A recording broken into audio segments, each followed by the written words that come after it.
A content note about this episode. There is a discussion about mental health and wellness.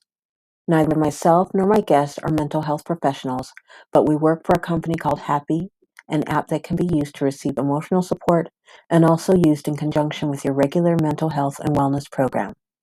Please contact your mental health professional if you are in distress. To find out more about Happy the app, please continue listening.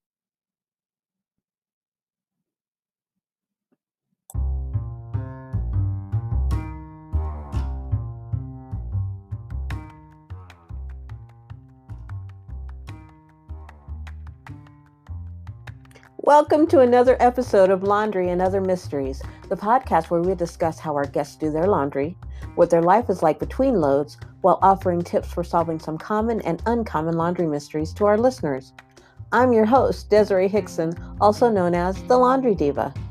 I'm a bona fide laundry professional, and this is where I need to remind you to move your clothes from the washer and put them in the dryer.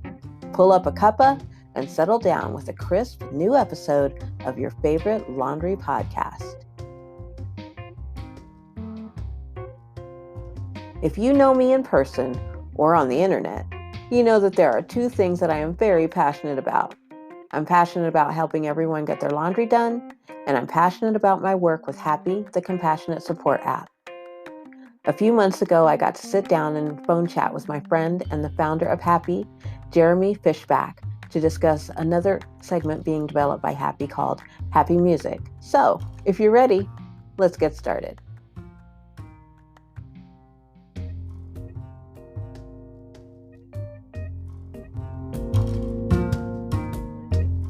Thank you, Jeremy, for agreeing to join me on Laundry and Other Mysteries today.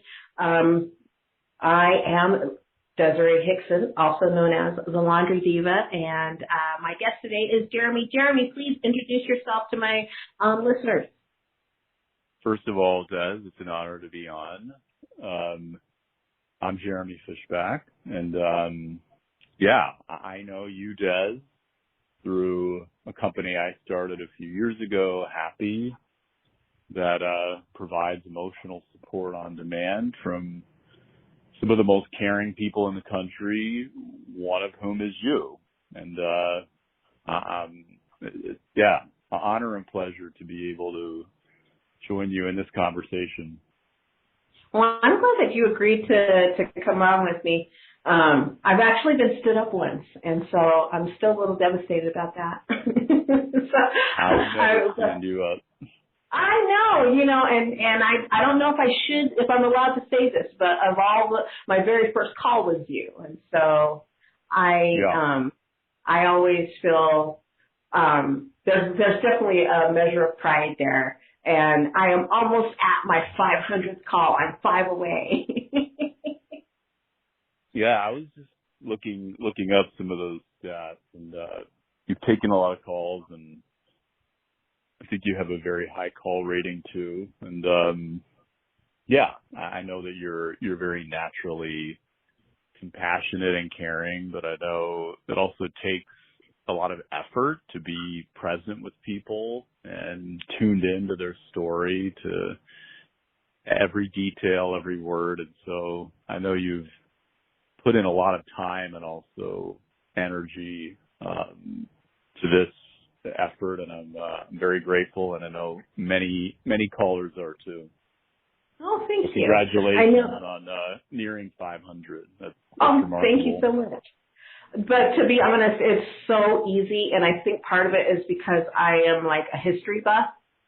So talking to people is like being a part of, like, being their historian. So I get to hear a new story and listen to how the rest of the world maybe has affected this individual or whatever. So it's really easy to kind of take in the details and then translate those into something meaningful for each individual, because it's like, because that's one of the things that we do. We're sort of their historian, so we can understand where they're coming from, so we can express to them, or we can help them express whatever it is that they're feeling that maybe they don't even quite understand. And so that's one of the, it's a challenge sometimes, but other times it's like one of the best feelings to be able to connect with somebody in that way. And when they can know that they're being heard, because you can tell their history back to them,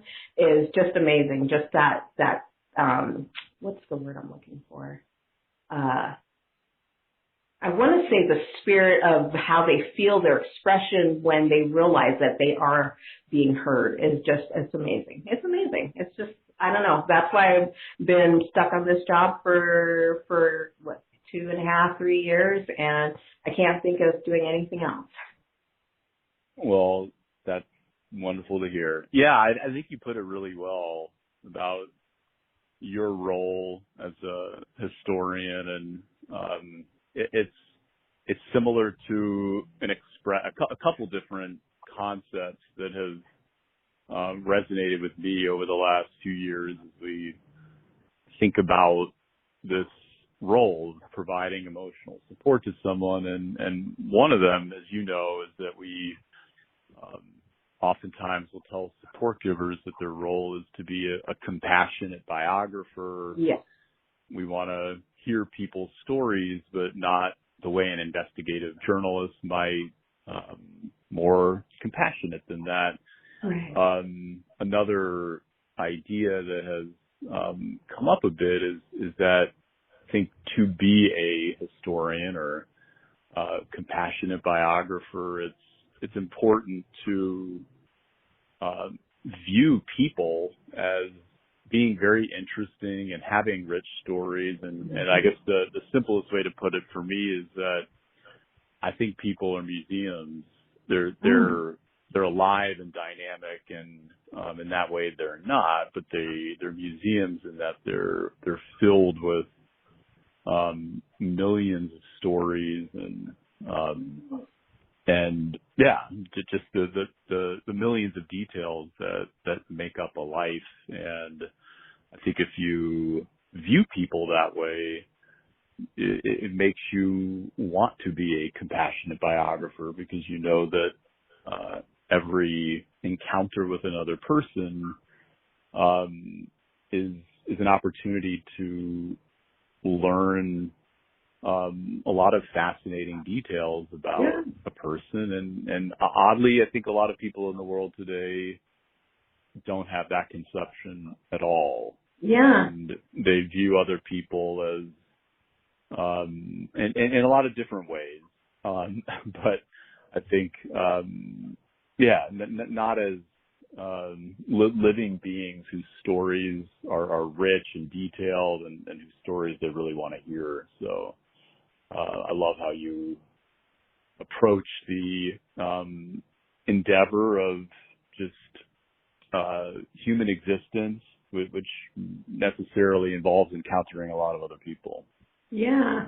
Well, it's like, I've met so many people in my life, it seems like, that touched something, we'll say they met somebody famous, they maybe worked for somebody famous or whatever, and we always kind of go, ooh and ah to those people, but we don't really get that excited about somebody whose, daily life is just going to work, taking care of their children, studying, for their nursing degree and so on. But it's like those stories to me are just as fascinating.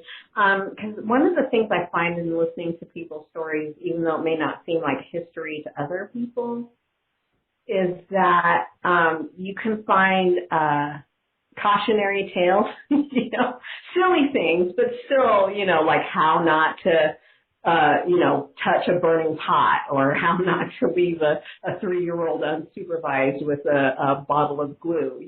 Those stories are funny. They help you connect with other people, but they're also, they also help, well, I guess I said that already, that they help you connect with people because you can go, oh, I can relate to that. I'm a mom too, or, I've been a student and I know how difficult that is.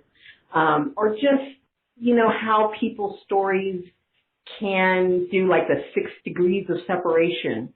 Maybe you didn't actually talk to a famous person, but somebody whose cousin knows somebody else.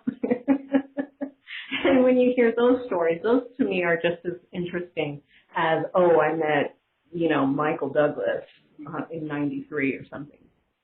Who cares about Michael Douglas? Yeah, no, I'm with you. I want you to hear about regular people. I care about Michael Douglas. I completely agree with you. And, you may know that we are writing a book about all of this. Your colleague Summer has been very involved with that. And something that we were just thinking about and writing about is that the degree to which you're going to be interested in, let's call them the mundane details of a person's life, has a lot to do with how invested you are in that person. And the more invested you become in the life of another person, whether it's a friend, a family member, or a stranger, the more mundane details matter. And I just today I heard from my friend in New Orleans, Christian, who he took a walk. He just took a walk, and that could be the most uninteresting detail, except because I'm invested in this person's life and spend a lot of time finding out about his life.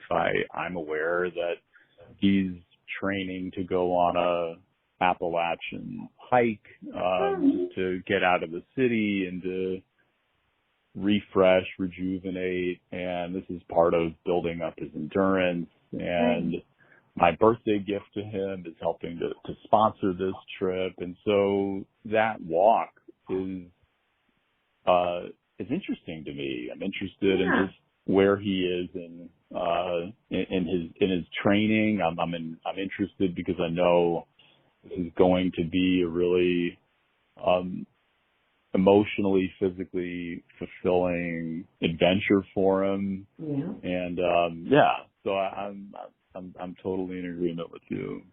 Awesome. That's amazing. I'm definitely what you would call a people person. So I'm interested in all of the aspects of the human condition, as it were. But speaking of human conditions, let's talk about laundry. Now, nobody knows what question I'm going to ask them. I usually don't coach or cue anybody up, but I am going to ask you a question that's out of the ordinary because you're the first person I've asked this. And that is, do you or don't you sort your laundry before processing it?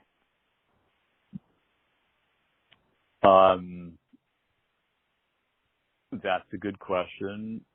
By the way, I've never spoken to anybody else about my laundry, so you heard whatever comes next. You heard it here first, and maybe last. If I'm just on my own, which I've been many times in life, I'm not a sorter. I'm of all the aspects of the laundry process that I guess people might focus on or worry about, I guess you sort so that your whites don't get, colorful. Right. Maybe there's other reasons. I'm much more worried about clothes getting effed up in the dryer. Yeah. So that's where I'll actually invest some time in, just hanging even t-shirts, especially some of my more threadbare t-shirts, a lot of which have been passed down from my dad. But the sorting, I'm less concerned about. I have a significant other now who is a little neurotic and does sorting. So I believe that now my clothes are being sorted. I can't profess to be intimately involved in that process, but I believe, to the extent this is a yes or no question, that yes, my clothes are being sorted, but a related question is just, am I a sorter by nature? And the answer to that question is no. That's fair. Now, most people don't sort their clothes, and the truth is nowadays the way that fabrics are made and printed on, they're not going to bleed the way that they used to in the past, although it's probably a good idea to continue to like separate your blue jeans from your white shirts or whatever. But for the most part, I do sort mostly because A, to be on the safe side. B, sometimes it's easier to see what's in the laundry if you kind of go through it and sort it. So you go all the t-shirts over here or all the whites over here and all the dark colored things over there. Or you might just sort it in some other way. So you might sort, say, the towels over versus the sheets, that kind of thing. So there's a couple of different reasons to sort your clothes, but it's not as big a deal as it used to be. Interesting. Yeah, I mean, I've definitely had plenty of regrets for failing to sort, so don't get me wrong. I still, even when I do sort, sometimes I don't do as well as I probably could, and so I do have regrets, because when you sort, it's also a good reason to go through your pockets. And there are times when I miss the pockets. I gotta admit, sometimes I just throw the piles and then go, what are the odds that something is gonna, and then, needless to say, I will pull, a pile of laundry out that is covered in tissue dust because of a handkerchief that was left in a pocket or whatever. So, yeah, it's sorting may not be necessary as far as colors go, but it's still not a bad idea. I can't tell you how many times I've had that exact experience you just described. Yeah, Tissue, gone, yeah. You name it. Well, I found candy recently, candy in a pocket, just one little starburst. Luckily, it didn't ruin the whole load, but I still had to take a couple of pieces and rewash them. Yeah. But, I guess as long as it's, I'm thinking now of all these other mishaps I've had. But I appreciate that guidance on sorting. Well, you never know, because there's probably going to be a time where it might fall in your lap again. You got to be prepared. Yeah. Yeah. That, I think if it does fall in my lap again, I'll be in an emotional state where I'm way less likely to care about all those things. But you're right. You're right. Well, must be prepared. You have to, because the way that we care for our laundry may not be the way our partner cares for our laundry, and so we kind of have to walk that fine line. Yeah. I'm really digging this conversation about laundry. Well, where else can we go with this? Because I feel like there's a lot of other stones to turn over now. Well, you're a lawyer, right? I try to do as little lawyering as possible. But you've had occasion to have to wear something buttoned up, yeah? Believe it or not, given how you've seen me in all of our Zoom calls, yes, I own suits and shirts with collars, etc. So you have to be like, okay, so I already asked somebody else this question, but I'm going to ask you, on a personal level. When you wear socks, do you wear light socks or dark socks? Okay. First of all, just because I'm sure your listeners are pretty damn invested in this at this point. I don't wear a lot of socks in New Orleans because mostly I wear like flip flops. That's the footwear I would say that's most. Would that be like the official? Would that be the official Louisiana footwear? I don't know. There's a lot of people who live in swamps around here, and it may be probably not that you need more protection. But certainly for just casually navigating the city of New Orleans, flip flops, or I'll wear, I don't even know what you call them. There's just kind of like just loafers or something, slip-on shoes. Yeah, not definitely not loafers, but something in between that, skating shoes, and I don't wear socks because it's too hot. Yeah. When I do wear socks, I do have socks. I do wear them, particularly in the winter. I'm really a dark sock guy. Okay. I don't think white socks are for me, really for any occasion other than playing tennis. Right. And occasionally I'll wear white socks for that, but yeah. Okay. I think I'm dark socks. Now, do you have like any lucky socks that you wear? Like sometimes people wear socks with patterns. Do you have anything like that? I when I was in high school, even a little beyond that, maybe college, I was about crazy socks, and I had, striped socks and argyle socks, and in my decrepit old age, I've probably gotten a little bit more into like my dad's style and fashion, which is to really not care whatsoever about what he's wearing. So yeah. there's socks that I favor. I prefer them. I think it's mostly because they're comfortable and they don't have holes in them. Yeah. But in terms of associating a particular pair of socks with good fortune or good luck, I don't think so. But I appreciate that question. I've never thought about that and may never again, but now I'm digging this opportunity to think about. Well, every once in a while somebody will brag about their Superman socks or their lucky t-shirt or whatever. How'd you know about my Superman socks? Your secret identity. All right. I'm go out and buy some. Well, you never know. Just to I think sometimes wearing something fun, whether I have a Wonder Woman tank top that I wear underneath my clothes, and it's sort of more like it's obviously it's superficial, but it's still kind of one of those things that I wear to make me feel, to give me a little emotional boost or whatever.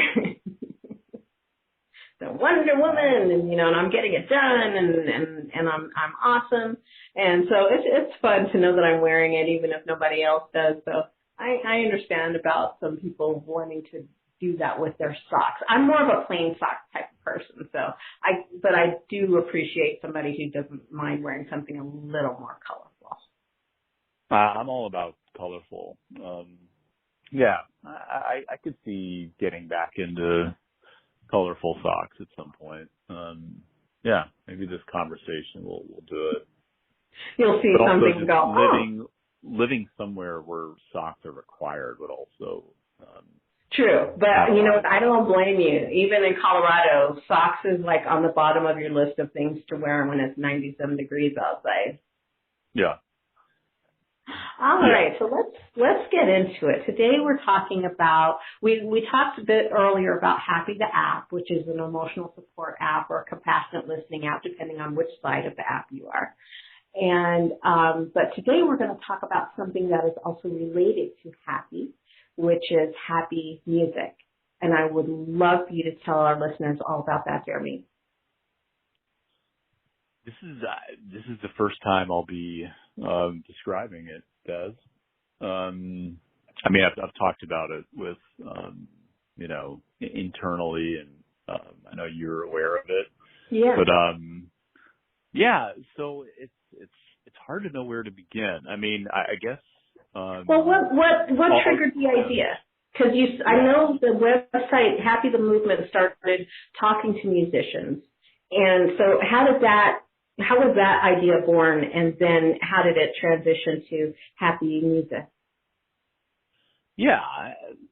So Happy, as you know, and most givers know, that has a very simple origin story of just I went through a divorce, realized I don't have a primary support system. I just have a lot of people in my phone who love me, who also never pick up the phone when I call and don't know what to say to me when we connect. And it led to a really long spell of loneliness and isolation. And during that time, I started doing a lot of unhealthy things, chain smoking and drinking a little more heavily than one should. And all the while I was meeting really caring people, just everyday life, my neighbor, my barista. And it just occurred to me that it should not be this hard to get support when there are presumably tens of thousands of exceptionally caring people out there like you who would love to provide emotional support to someone like me if they had an opportunity. And so that's happy. It's just, building, as you know, this community, growing community of really compassionate peers, and building the technology that allows anybody to connect and reconnect and really build ongoing relationships with those peers so that they can go from having no effective primary support system to a dream primary support system, comprised of exceptionally caring people who are available around the clock and most importantly, who really want to be providing the support. That's, I think, what's necessary to counteract the burden that we always feel seeking this kind of support, is to know that, no, I'm not burdening this person. They actually want to be listening to me, comforting me, encouraging me, etc. So that's happy. And as you know, and I'm not sure if your listeners will know, we've done a lot of healthcare partnerships, American Heart Association, American Nurses Association, Mental Health America, etc. The moving on to Happy Music, long before Happy started, I was a musician. I spent a lot of time as a child in a small town in Indiana sitting on a piano bench. At first I was being kind of forced, you could say, by my mother to learn the piano, and then at a certain point took some time away from it, and then revisited the whole I guess pursuit, except this time on my own terms. And mostly what it meant is that I was going to be, what I wanted to do is compose my own music, and I ended up just spending a lot of the last years of high school sitting at a piano composing. Ended up in college studying psych and neuroscience and really getting immersed in mental health. So that's obviously been a passion as well. But then right after college, I went to New York and pursued music for the better part of a decade, and it was amazing. I'm not sure it was successful. It depends on how you measure success, but I certainly, it was a critical chapter in my life, met amazing people. And then, in the late, I guess early 2000s, you could say, the music business got a little fractured and everything was moving online, and I just left. And it was pretty devastating to leave music. I actually thought that was going to be my career, and instead just started moving back into psychology and did a lot of projects, many of them academic, in I'll say psych tech, and then Happy starts. A few years ago, we've heard that story, but I think I've always been generally interested in bending the arc of my life back toward music. I live in New Orleans, where music is very much part of the culture. But I think specifically with Happy, we knew that as we tried to reach people, just to let them know about the service, that musicians were really interesting potential collaborators for all sorts of reasons. I mean, you've described a lot of them. I'm not sure if that was in our recording or before we started recording, but the connections between music and emotional health are countless. I mean, in the first place, as you described really well, music is a form of emotional support. Now, it's a very complex form of emotional support. Normally, with emotional support, there's another person who's giving you undivided attention, compassion, encouragement, and that isn't happening with music. Very rarely. Maybe there's a rare occasion where you have a private concert with somebody who's literally there just for you, and arguably you're giving them emotional support in that instance. But you could argue the reverse, that they're there. Let's say somebody's playing a song for you to help lift you up at a time when you're down. That isn't how most people listen to music. Most people listen to music on, Apple Music or Spotify or other streaming services, and they're not listening, the musician's nowhere near them, The song, I just shared a song with Happy Music called Ring Them Bells by Bob Dylan, and, I'm listening to that right now. That song was recorded in 1989, and so we actually were just talking about this in the book. So it's a really derivative form of emotional support. Technically, you could say that the reason people feel emotionally supported when they're listening to a song is by some fractional sense in which a musician has actually taken, a few seconds of time, if you calculate it, to dedicate to every fan. You could also look at it like the hundreds of millions of times that people listen to certain songs can really add up to at least the sense that somebody's giving you their time. And you certainly get a sense of compassion from music. At least somebody else has gone through and oftentimes an experience that you have. So you may feel a sense of acknowledgement or validation that you're not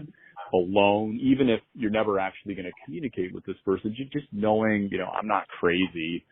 Other people have gone through this, and you may get encouragement too. The song may be explicitly about, rising up from a struggle. So that I would say is a fundamental connection between music and mental health. That a lot of times when we don't have anyone else to turn to, we have music, and there's also a connection that between mental health and music that may be even more fundamental, which is that a lot of music emerges from a musician's own struggles. You could call them mental health struggles, but I would say they're just oftentimes life struggles. So without that initial connection, we would lose most good music if musicians did not respond to their struggles in this creative outlet. So that's I think very powerful. Of course, nevertheless, despite music never being more available to people, we also have epidemics of isolation and loneliness that are getting worse by the year. So to be clear, music is not the answer to people feeling lonely, isolated, anxious. It's just but it's something. And so earlier, so I'll just pause, but I assume that resonates with you. Yeah, it does. I was thinking that, I completely agree. Music alone, particularly, shouldn't be the way people cope or get along in life. But as far as a grander picture, music is a piece of, or a part of, say, the way we can connect to one another. You said something before about, sometimes we feel validated. We feel understood when a musician is putting, their own struggle, their own life struggle into words that can elucidate how we are feeling too, you know. So one of my favorite songs is like Unwritten by Natasha Bedingfield. And sometimes when I think of the lyrics, it kind of gives me a little bit of strength, because sometimes I feel unheard. I feel like nobody's listening to me. But you know what? I can still get this done. I'm still doing this thing. And so, but obviously that song alone isn't going to motivate me. Finding other people in my life who can help validate me, who can listen and be that ear for me, is going to be a lot more helpful than just listening to music. Yeah, I completely agree with everything you just said. And then so just moving to like happy music, given all these connections between music and mental health, there's one more that I'll highlight, which is that the reason mental health is stigmatized is that it's very hard to open up about your struggles. And the reason for that is that we live in a society that values strength, and it's always going to be hard to admit weakness, because we're raising our hand and saying that in a sense, that we are not this thing. We do not have this quality, at least enough of it, to be strong. And of course that's not how people should feel. Life is very hard, and oftentimes the people who pursue it courageously are the people most likely to encounter struggles. But we're going to encounter struggles no matter what we're doing, and it's really just a sign that we're living life, that we encounter these struggles. But it's still very hard for people, and we're also conscious of how valuable other people's time is, and we don't want to burden other people with our struggles for that reason. We're literally asking people to sacrifice pieces of their life to listen to us, to comfort us, and you know, I think people are very sensitive about it. Yeah, and it kind of just brought to mind, you know, because we actually have quite a bit in common, Jeremy. I'm a music student too. I had hoped to one day take music to be like the ultimate career. Of course, then I became a mom, but I did karaoke for a number of years, and that was sort of my my substitute for not being where I wanted to be. But it was great because I got to host and sing for other people, and I got to facilitate that space for others. But I used to write a lot of music, obviously, when I was in high school and college. And one of the reasons why you would break down and write a song sometimes would be because nobody else would hear you, right? You could try to explain to your friends or your parents, you know, why you feel so strongly about this issue or this individual or this situation. And, you know, sometimes sitting down at 3 a.m. and getting it out of your head and writing it down could be the difference between feeling that angst all day, every day, and just getting it out of your skin so you can express it in a more in a different way, in a more outward way. And then being a listener is sort of the same thing. You can't call everybody. You can call happy, but you can't call everybody else at 3 a.m. You know, most people, even if they love you to death, are asleep. They're even on their best days, they're not going to be available to answer your call because they're going to be snoozing. And so knowing that you can pop in a CD or open Spotify or whatever and find that song or whatever can still be in a way that sort of connection that you need to kind of get something out of your system or out of your head or connect with something that can help you feel deeply or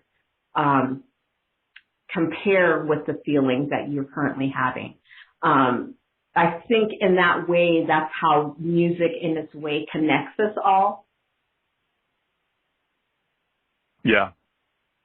Yeah. I think you're absolutely right.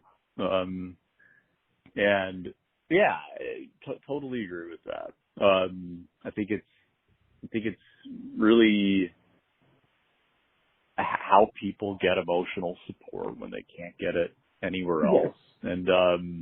And that's a simplistic take on it, right. but I think that you're absolutely right. There's a lot of times when the easiest way to access validation or acknowledgement of a very particular feeling you're having, or just trying to get to an emotional state which you're not in but would like to be in, is to play music. Certainly at certainly at night, but many other times a day too. But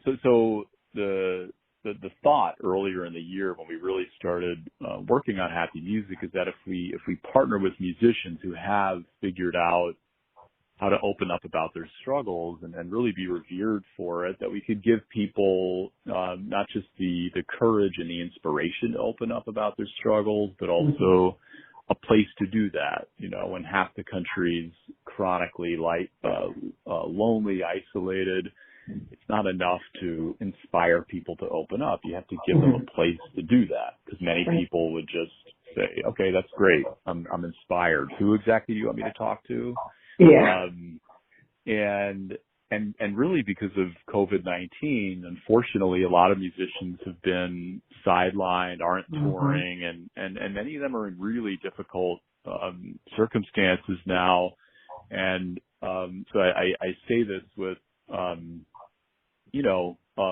deep appreciation for the struggles that musicians have been having over the last 6 months, but because they've been sidelined, we had an easier time reaching out to a lot of musicians. Initially, it was just for a campaign that we were calling Everyone Deserves an Audience. And then there was enough interest in this idea of a platform, Happy Music, that, I don't know, kind of sits at the intersection of music and mental health. It really is a place for musicians and fans to pursue Happy's mission of building a supportive culture together, and support each other, listen to each other. And we just had enough interest that we decided we need to build a whole division of Happy focused on this, and now we have. And it's sitting. So what's your eventual goal? That's a great question. I think that there's a lot of different goals here.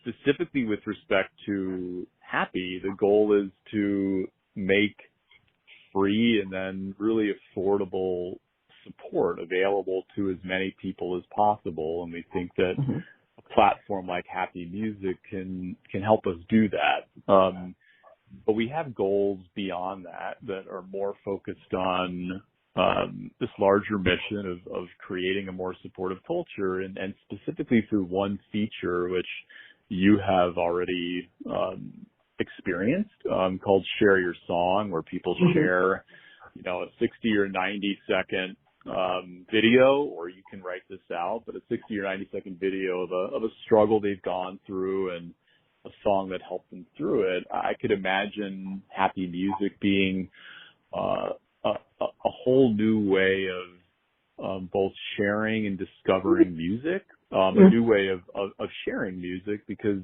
you're sharing music by sharing your story. Right.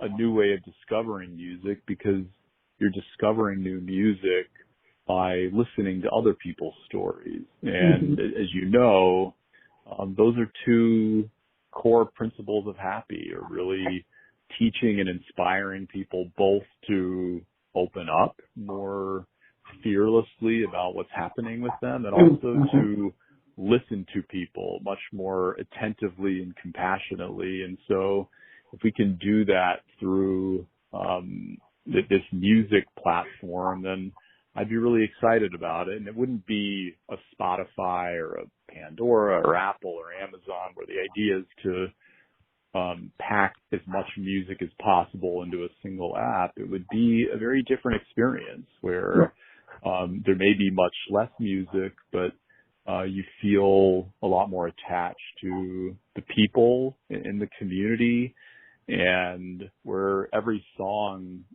means a lot more when you discover it, because on discovering it, you realize what an impact it had on somebody else's life.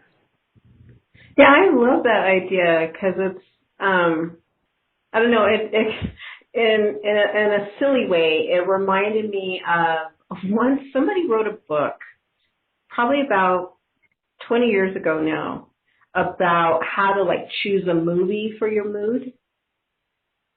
Yeah. And so you would go through and decide,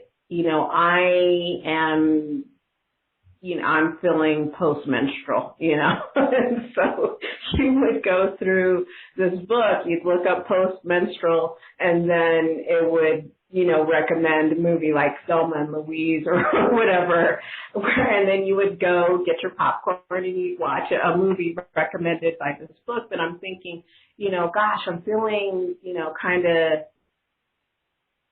I'm feeling okay, but I could really use a little company. And then flip through, happy music and trip through people's stories about how, wasn't really feeling down, but, sometimes I need a little pick-me-up, and this is the song that picks me up. Or, my family member died, and, I was having a really hard time coping, and this song is what helped me get through those first initial weeks or whatever. I just love that idea.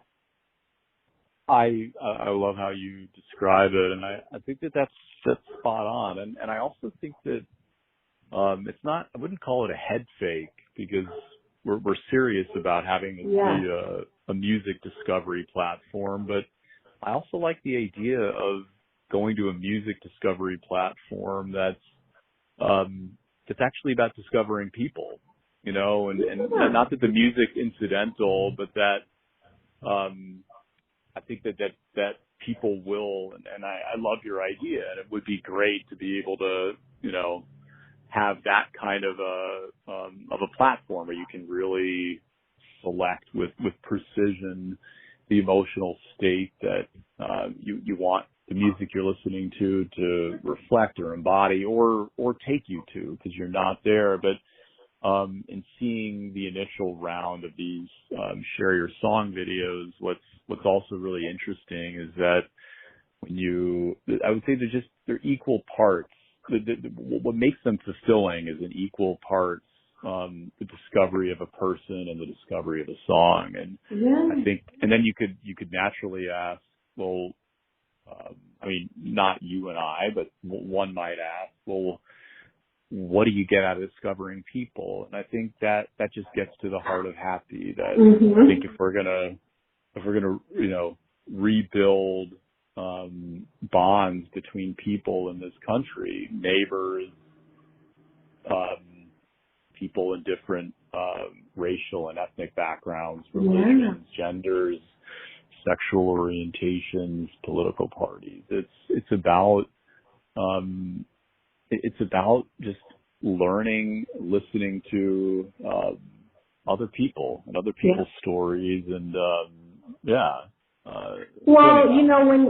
at some point we'll reach sort of a saturation point, right? And it might not be for years, but the idea that, a dozen people recommend the same song, but for a dozen different reasons. Yeah. So you can read somebody's justification for listening to your song and go, oh, I never thought of that. And that's another way to connect with somebody, to go, oh, I never thought of it that way, but that's very interesting. I'd like to know more about that person. I'd like to know more about that condition. I'd like to know more about that situation. And in that way, that music would be connecting people. That's a brilliant point. And also, as you know, and listeners will know, a lot of the music we listen to is quite open to interpretation. Yes. So, Yeah. a lot of people, will find, inspiration or acknowledgement or the kind of emotional support we've been talking about in songs, not only because they've gone through very different life struggles, but because they're reading very different things into the song. Mm-hmm. And I think that's one of the beauties of well done music and lyrics, is that they can mean a lot of different things to different people, and they may be very different meanings than the musician had in mind. Yeah. But I think that's kind of magical. That's what I love about music. It can be, because I know sometimes I'll listen to something and I'll go, you know what, I can't listen to that right now. It's, it's too much like a breakup song and I don't want to hear it today. And then other times I'll be like, there's a couple of lyrics in there that I really need to hear so I can feel fierce today, And so I'll overlook some of those other lines that I might have trouble with this week or whatever. And then of course there's some songs that you just can't not listen to. I have like a couple of go-to songs that even when I listen to them, they sound different meaning-wise to me, but they still mean something powerful. One of those is, I'll just share real quick, Nina Simone, Feeling Good. Okay. Love it. Every time I hear it, it means something different, but then in a way, just maybe it's the trumpet, in that version that makes me go, you know what, I'm feeling that today. So it may not even necessarily be the lyrics, but just like the beat in the music or the pounding of the bass in the song, that brings that interpretation for the day and what that means to me or what that feeling is like. I don't know, but maybe it's just because I'm a music nerd. No, I love it. I mean, and you don't have to defend your selections of music. Not you, but nobody does. Just right. Just makes me feel good or makes me feel heard, and I totally agree. All right. And So that is there has to be anything? a great song. Oh yes, it's one of my favorites. I've heard like a few other interpretations of it. But Nina Simone, that gets me every single time. I'm driving, I drive a lot and for my day job, and that one is on repeat almost daily. I love it. Now I'm going to go listen to that song. Oh yeah. Birds flying high, you know what I mean. You know what I mean? All right. So what else do you have anything else going on? I mean, you've got this book coming up. That you're working on.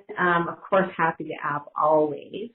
But do you have anything else that you're doing that you want to announce that's upcoming that you want to share with the community?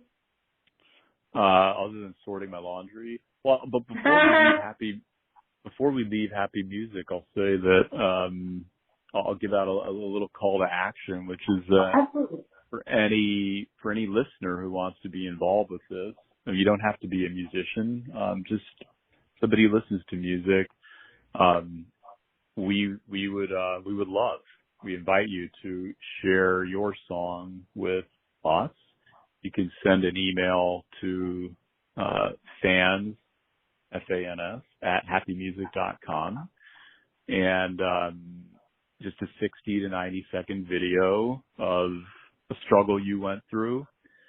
And a song that helped you through it. You can also write this out if you'd rather do that. If you record a video, just turn your phone horizontally, and then we'll send you a unique download link that gives everybody, all of your friends and family members, whoever you share it with, a free support session with Happy, which normally costs $12 per 30 minutes prorated.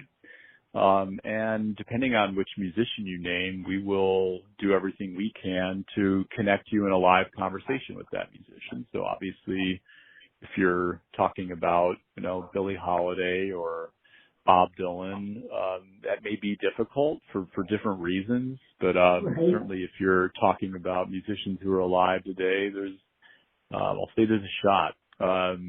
So please, we invite you to. We're launching later in October, but we're pulling together all these videos now. So yeah, we would love to start see some submissions from your audience. And in terms of everything else, I mean, that's you just named. I mean, the app, the book, Happy Music, and beyond that, I mean, that's most of my life.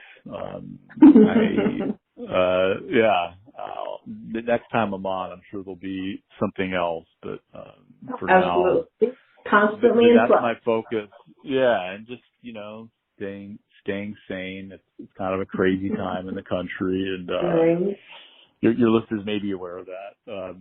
Yeah. And but I'm really grateful we've had a chance to talk through some of this, and I feel like we've covered a lot of ground that doesn't normally get covered in a conversation. Starting with sorting, yeah. Well, gotta start somewhere. Yeah. And see when the podcast is over, it will feel like everything came out in the wash, just like a normal laundry day. I love that, and I love what you're doing with this. And I think that your mission, and just not just with Happy, but with Laundry Diva, it seems like you're always trying to think of ways to help people who may need it, support people who may need it, and so yeah, I'm forever grateful that we connected with you and you connected with us, and it's definitely my pleasure. Thanks for having me on. Well, thanks for coming on. Thanks for agreeing to be a guest on Laundry and Other Mysteries. And so do you want to...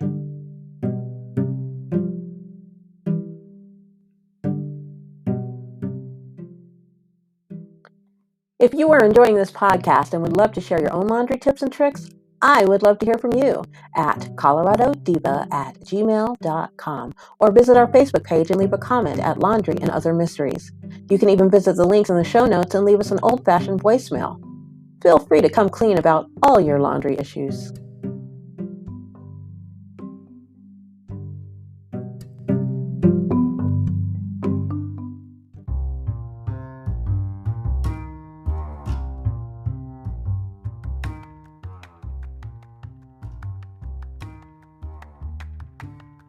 In today's episode, Jeremy and I discuss the importance of sorting your laundry before you wash it. There's a few reasons this is important, and I have a few tips on how to do it, whether you sort by color or by item type. Taking the time to sort your laundry may seem like a waste, but you may end up redoing your laundry and wasting more time if you don't sort properly. I recommend checking all cups and pockets as you sort to make sure you won't find any unpleasant surprises in the wash, like a broken ink pen or lipstick stains all over your clothes. Most colors no longer bleed, but new denim and some red or green colored cottons do tend to leach color occasionally, so it's a good idea to sort out those colors. But if you mostly have wash and wear laundry, I recommend simply sorting by type, such as bath and bedroom linens, work clothes and play clothes, heavy and light items. Sort things the way you plan to fold and put them away.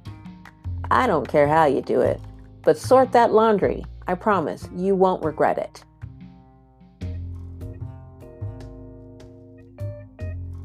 If you have a laundry question, comment, or concern, send me a voicemail or drop me an email, and you could be featured on the next episode of Laundry and Other Mysteries.